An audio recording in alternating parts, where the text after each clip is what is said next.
हरे कृष्णा, श्री वृंदावन धाम की जय।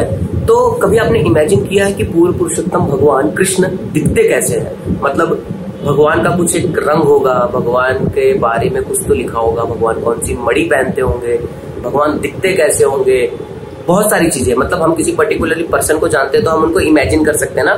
तो कभी कभी ऐसा होता है ना, लोग बोलते हैं कि भगवान तो निराकार है, भगवान का कोई आकार नहीं है, भगवान का कुछ नहीं, मारो कान के नीचे। बट भगवान बताते हैं खुद कि वो दिखते कैसे हैं। तो श्रीमद् भागवतम में भगवान के बारे में वर्णन हुआ है, तो बहुत ध्यान से सुनना, ठीक है, कान खोलना और ध्यान से सुनना कि भगवान दिखते कैसे हैं। जब अगर आपको कोई कभी बोले कि भगवान ऐसे नहीं है, ऐसे नहीं है, ऐसे नहीं है, तो आप उन्हें ये प्रॉपर रेफरेंस दे सकते हो शास्त्रों का। तो ये ब्लॉग देखने का फायदा ये है कि आपको शास्त्रों का एक रेफरेंस मिल रहा है कि भगवान कृष्ण दिखते कैसे हैं। ध्यान से सुनना।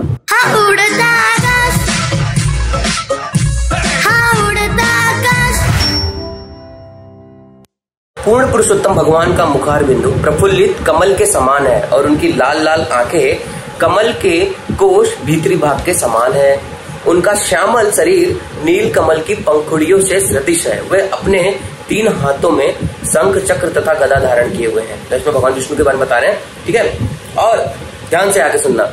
उनकी कटी पीले पद्म केशर सदृश चमकदार वस्त्र से अवतरित है। मतलब वस्त्र के बारे में भी बताया भगवान पहन के आ रहे हैं। उनके वक्षस्थल पर श्रीवत्स चिन्ह है, श्वेत बालों का गुच्छा। उनके गले में चमचमाती कौस्तुभ मणि लटक रही है। तो भगवान के छाती के पास कौन सी मणि है?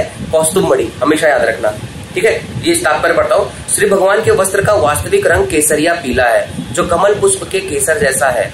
उनके वक्षस्थल पर लटकती हुई कौस्तुभ मणि का भी वर्णन हुआ है। उनका गला रत्नों तथा मोतियों से सुशोभित है। श्री भगवान 6 ऐश्वर्य से परिपूर्ण है, जिनमें से एक है धन। वे ऐसे अमूल्य मणि धारण करते हैं जो इस भौतिक जगत में दृष्टिगोचर भी नहीं है। भगवान ऐसे ऐसे मणि पहनते हैं, भगवान ऐसे ऐसे सारी चीजें पहनते हैं जो कि इस संसार में हम इमेजिन भी नहीं कर सकते। वे अपने गलों में वन पुष्पों की आकर्षित माला धारण किए हुए हैं, जिनकी सुगंध से मत वाले भौरे का झुंड चारों ओर गुंजन कर रहा है। भगवान ने जो हार पहना है ना, अब भौरे की कहाँ आते हैं? जहाँ पे खुशबू होती है। तो पूरे भौरे भगवान के इधर उधर झूम रहे हैं, मतवाले भौरे, मतवाले भौरे झूम रहे हैं। वे मोती की माला, मुकुट, एक जोड़ी कंकड़, बाजूबंद तथा नुपुर में अत्यंत रूप से सुशोभित है। समझ में आ रहा है कि भगवान ने क्या क्या पहना है? और सुनते जाओ, सुनते जाओ। उनकी कमर, अब भगवान के कमर के बारे में बता रहे हैं। उनके कमर तथा नितंब पर करधनी पड़ी हुई है, करधनी बांधा हुआ है भगवान ने, और वे अपने भक्तों के हृदय रूपी कमल पर खड़े हुए हैं। वे देखने में अत्यंत मोहक और उनका प्रशांत स्वरूप देखने वाला भक्तों के नेतृत्व को तथा आत्माओं को आनंदित करने वाला है। तो यहाँ पे देखो ना, एक बहुत ही सुंदर चीज बताई गई है।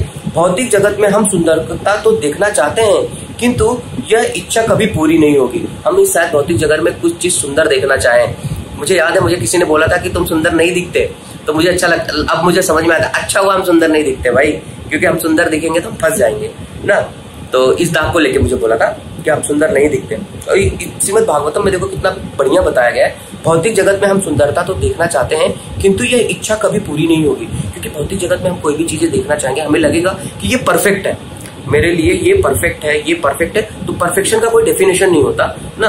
तो भौतिक जगत में तो पहली बात तो कुछ भी परफेक्ट है नहीं, क्योंकि ये है टेम्परेरी। हो सकता है पर्टिकुलरली टाइम बीइंग के लिए हमें वो चीजें पसंद आ जाए, बट वो परमानेंट नहीं है। परमानेंट क्या है? खुशी अगर हमें मिल सकती है सिर्फ और सिर्फ कृष्ण से मिल सकती है। बाकी इस संसार में किसी साधन से और किसी व्यक्ति विशेष से हमें खुशी नहीं मिल सकती, जैसे यहाँ पे बताया गया। भौतिक कलमश के कारण भौतिक संसार में हम जितनी उत्कृष्टता का अनुभव करते हैं वह तुष्ट नहीं हो पाती। हम जितना ज्यादा अट्रैक्ट होते हैं वो हमें खुशी नहीं दे पाती।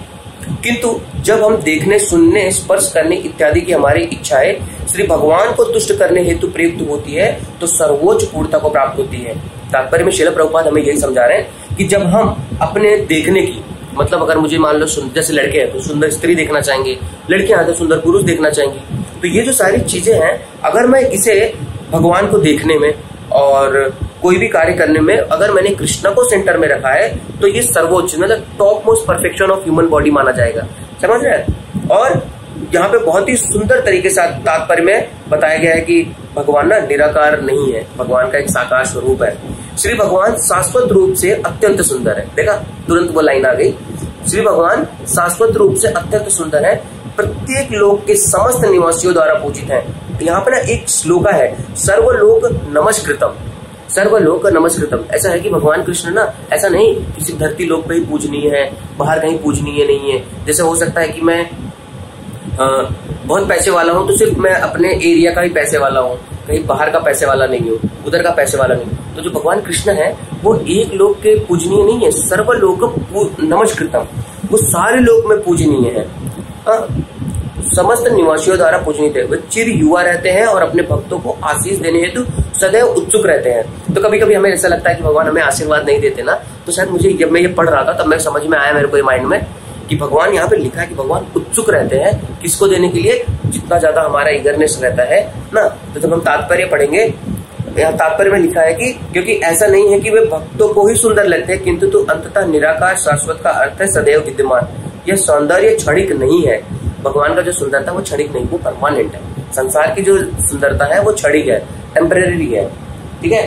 तो और यहाँ पे लिखा भी है भगवान अपने भक्त, जो भक्त उन पे आश्रित रहते हैं, श्री भगवान का भाव भगिम्बा वे सदैव यह सूचित होता है कि भक्तों पर अनुग्रह करने वाले एवं आशीष देने वाले हैं, किंतु अभक्तों के प्रति वे मूक रहते हैं।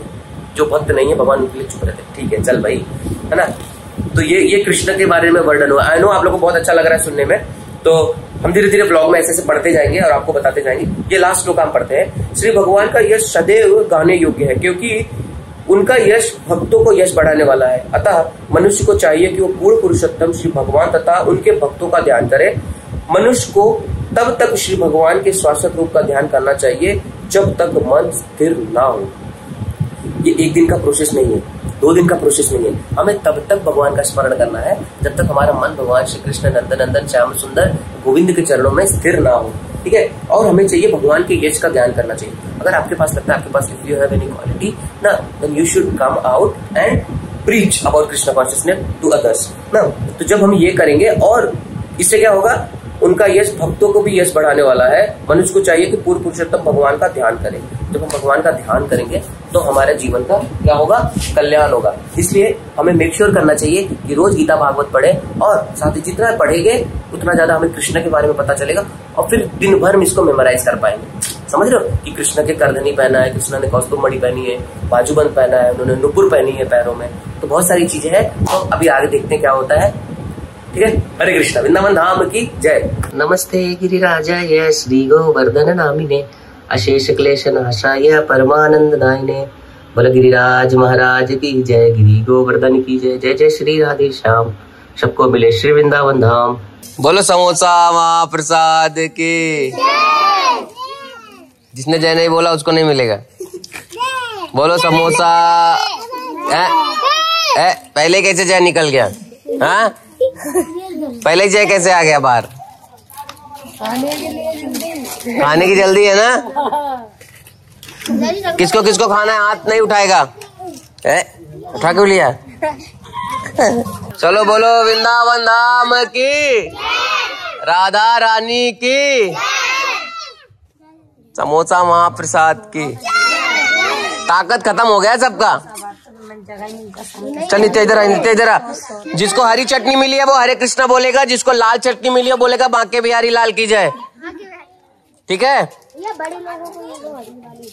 देखता हूँ कौन क्या बोलता है। क्या बोलना था? हाँ, इसको तो कुछ नहीं मिला, इसको कुछ बोलना ही नहीं। क्या बोलना है? क्या बोलना है? चल बता देना कौन सी प्यारी लाल की है। हरे कृष्णा वो लाल की का। अभी सीधा हरे कृष्णा बाकी प्यारी लाल की जय। हाँ, जिसको लाल चटनी उसको हरे कृष्णा।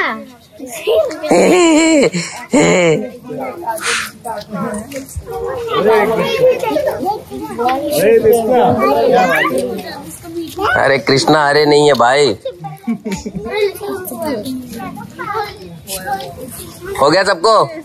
नहीं भैया अभी तो बहुत है, 3-4 जन। अरे वो समोसा हाथ में क्या, मम्मी को दो। बांट, हाँ सबको बांटना। अगर जिसको गुलाब ना मिल पाए उसको जामुन दे देना। हाँ, इसको देखो। हाँ, चप्पल कहाँ है? चप्पल क्या तेल लेने? एक बार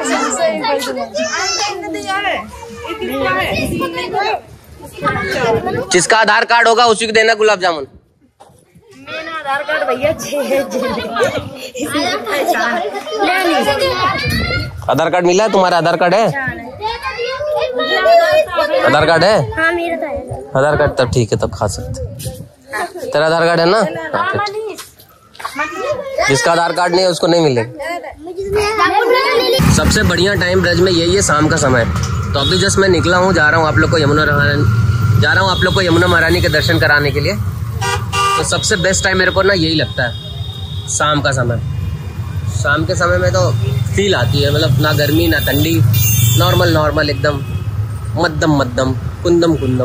बोलो मदन मोहन भगवान की जय, वृंदावन धाम की जय। देखो आपको मदन मोहन के एकदम जूम के दर्शन कराता हूँ। कहाँ खड़ा हूँ? यहाँ खड़ा होने के बाद अच्छा दर्शन होगा। यहाँ से देखते हैं। जय हो मदन मोहन सरकार की जय। यहाँ देखो, जय हो। बोलो वृंदावन धाम की जय, यमुना महारानी की जय। जय जय श्री राधे श्याम, सबको मिले श्री वृंदावन धाम।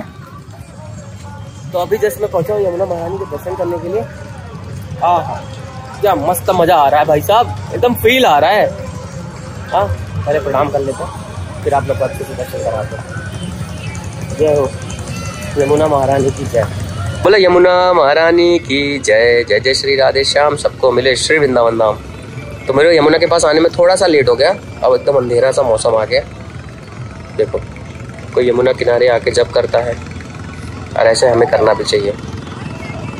बोलो यमुना महारानी की जय।